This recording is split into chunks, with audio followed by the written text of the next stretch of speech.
I'd like to call to order the Utility Service Board for the City of Lawrence on this, the 9th day of November 2021.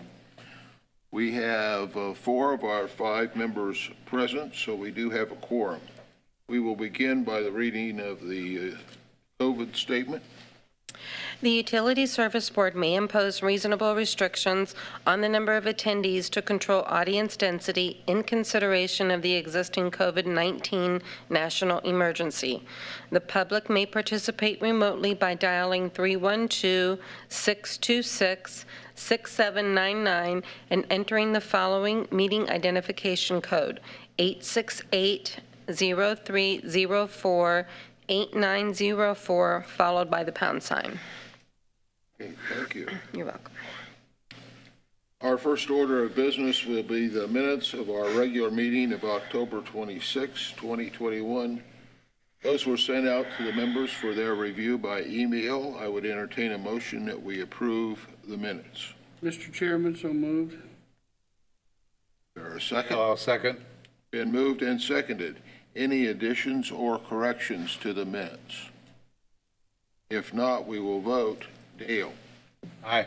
Dave? Aye. Zach? Aye. I vote aye as well. They are approved. Payment of claims. The claims were sent out to you for your review by email. I would entertain a motion that we approve the payment of the claims. Mr. Chairman, so moved. Been moved. Is there a second? This is Dale, I'll second. Been moved and seconded. Any discussion regarding any of the claims? If not, we will vote. Dale? Aye. Dave? Aye. Zach?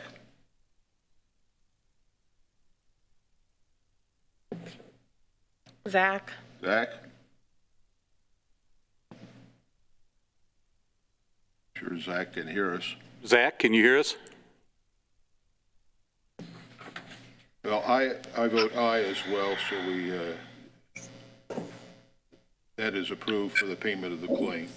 I'm an aye vote if you can hear me now. There we go. Yes. Okay. Okay, thank you, Zach. Thank you. Now go to the report of the utility superintendent. Scott. Well, good evening, everyone.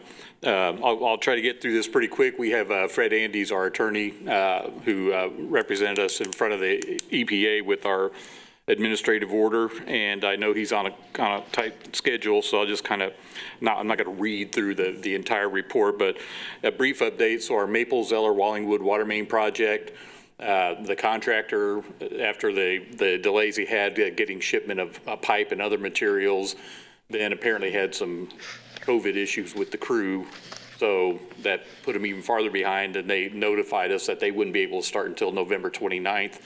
So we said, no, we'll back this off until spring, because we don't want to be doing water main work in the dead of winter and tearing the streets up and the ditches and all that, you know. So at any rate, they're going to start, now the tentative start date is March 15th, depending on the weather. Next meeting, we hope to have our budget and the 2022 salary resolution before you guys. So we're working on that right now with the controller. And then stepping right into our business, so we have finally received the final version of the administrative order of consent. You know, we've been talking about that over the past several meetings. We did reach an agreement, and I'm happy to report that they agreed to several of our proposed changes. I think it actually went very well. If you have any specific questions about any of that, that's why Fred is here. As I mentioned earlier, we've got probably a 3 to 5 year window to achieve compliance with addressing our SSO issues, get our modeling done, our sanitary sewer corrective action plan. There's some other parts of this, such as review and update of our CMOM plan, and CMOM self-evaluation, that kind of stuff is part of the order. So obviously, you know, the biggest part of why we did not meet the requirements of the previous order is because we were not adequately funded, having not raised rates since 2009. Our ability to invest in our sanitary sewer system to do the improvements needed to eliminate I&I and reduce the incidence of these SSOs obviously was negatively impacted. So, you know, we are still in violation of the Clean Water Act technically, because we still experience sanitary sewer overflows, and we are just going to have to fix those things, and that's going to require a rate increase, which we are working on right now, as you know, with Baker and Baker Tilly. And certainly this is not anything we want to fail again at. You know, this time we have got to get these things done. The next, if we have to go in front of the EPA again for this or, you know, similar issues, it's probably not going to end as nice as this one did. So on a more upbeat note, we are close to firing up our new rebuilt Fort Harrison water treatment plant. Indian Lake plant is just about done as well. And we have a ways to go before we hit like final substantial and final completion dates on that. That's probably right after the first of the year, but we will be in the next 2 to 3 weeks. We'll be getting things wet, as they call it. In other words, actually running water through the various parts of the new plant, the aerators, just basically testing everything to make sure it works. And so, you know, once we get those plants done and get our 52nd Street elevated storage tank, we'll be going out to bid here in another few weeks, hopefully as well. But, you know, if you think back to just a short while ago to 2017, I mean, we have now in this short time span redone all 3 of our water treatment plants, all of our water storage facilities, made significant improvements in our wells, and replaced, you know, thousands of feet of water main, you know, and especially mostly in the older parts of the city where it's badly needed. And so, you know, that's really a tremendous accomplishment, and we need to build on that. Obviously, we're going to keep moving forward with our water main program and all that, but as was mentioned before, we need to do this with the sanitary sewer system too. So at any rate, that's kind of what I had tonight, other than the LIWAP, that's the Low Income Housing Water Assistance Program document that we want to get approved to, and I can explain that a little bit once you go to approve it. But right now, I just want to open it up. If you guys have any questions for Fred, he's here and able to answer them with regard to the EPA order. Okay, thank you. So, any of our members have any questions for Fred? Seems pretty standard stuff to just follow through and get on top of things. Anything unusual, Fred, that you'd like to bring up? Dale, you might want to get closer to your microphone. Fred, I think Dale wanted to know if there's anything specific that you wanted to mention or bring up with regard to the order. No, you know, I agree with the way Scott laid it out. You know, we've had good conversations with the EPA. They did agree to make some changes we needed in the order. You know, we do need to complete the job at this point. They're expecting that you know, we will focus attention and funds on these particular areas that are specified in the order, and really do our best to eliminate the SSOs in those areas. They understand that total elimination may not be entirely possible, but they really want to see a plan that makes significant change and makes progress in those areas over that 3 to 5 year time period that Scott talked about. And the schedules in the order are ones that we talked about with them, explained the steps we're taking. The EPA people were glad to see that the city is moving forward in terms of seeking the SWIFT grant, devoting significant funds to these problem areas. They were encouraged to see that the city was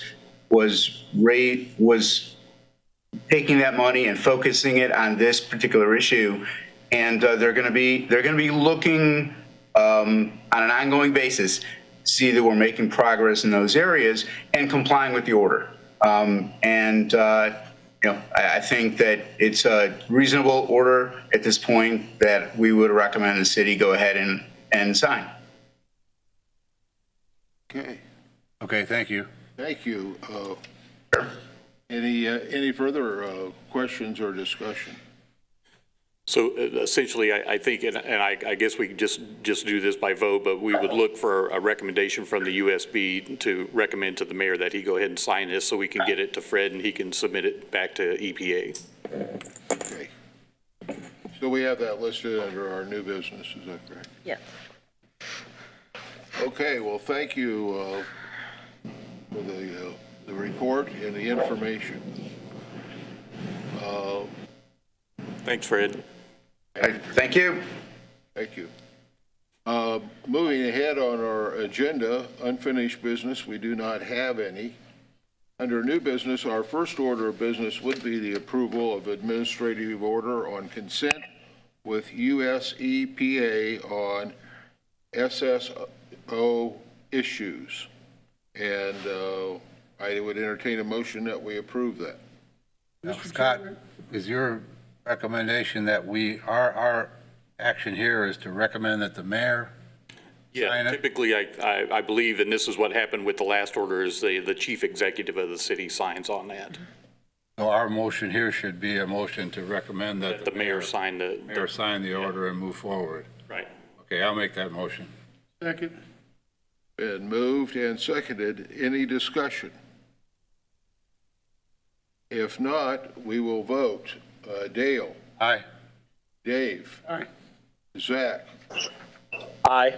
I vote aye as well, so that is approved. The next order of business, under new business, is approval of the 2022 meeting dates. Those were sent out to you by email for your review. I would entertain a motion that we approve those meeting dates. Mr. Chairman, so moved. Been moved. Is there a second? This Dale, I'll second. Been moved and seconded. Any discussion regarding this item? If not, we will vote. Dale? Aye. Dave? Aye. Zach? Aye. I vote aye as well, so that is approved. And then, Scott, you wanted to, it's not listed here under our agenda as far as this low-income household water assistance program? Right. This is the lady that is in charge of the program here locally reached out to us, and by the time I got the legal review on this and the controller review, and then I also reviewed it with Kathy in our business office, I just didn't have time to get it actually on the agenda, but I do want to move forward with this because this is basically it's the ARP money that's being made available to help customers who find themselves behind on their utility bills, in arrears, or maybe even on disconnect, and that they can apply through this program. And then meeting certain eligibility requirements, then they will be eligible to have those charges covered by this program. And then our participation as far as being the service provider is that when a customer makes that contact to the LIWAP program, then they will reach out to us and request information. We'll provide that information, such as, how much is in arrears, how long they've been on arrears, if they are on disconnect, et cetera. But we'll provide that information, and then when if the people qualify and they get authorized to receive funds from that program, that we'll receive electronic payment, and then we'll have to confirm back to them that those funds were applied to that account. And so there's no monetary obligation on our side. This is just basically an agreement where we agree to provide the information to enable them to run the program. And then, of course, as it Well, as it, I don't know that it says it in here, but, so the program it has X amount of funding, and once the funding is out, the program's over. But, you know, I believe it's probably pretty well funded right now. So we want to get this in place, and so we can start getting this message out to our customers so that they can start taking advantage of the program. Okay. Well, I would entertain a motion then that we approve execution of this low-income household water assistance program memorandum of agreement. Mr. Chairman, I make the motion to approve this memorandum. Okay. This Dale, I'll second. Been moved and seconded. Is there any discussion or further questions of Scott regarding this matter? Sounds like a pretty neat deal for some people. Should be helpful. Yeah, I was hoping Tracy was going to be present tonight because this was an issue that she was really interested in, but I think she'll be happy to hear about it. Very good. Well, if there's no other discussion, then we will vote. Dale? Aye. Dave? Aye. Zach? Aye. I vote aye as well, so that is approved. Moving forward with our agenda, account adjustments, we do not have any this evening. We do not have any remonstration or ratepayer dispute regarding disconnect notice, and no one is present for citizens' comments. I would entertain a motion that we adjourn. So moved. Dale, I'll second. Been moved and seconded. We will vote. Dale? Aye. Dave? Aye. Zach? Aye. I vote aye as well. We are adjourned. Thank you all for everyone. coming. Thank you, everyone.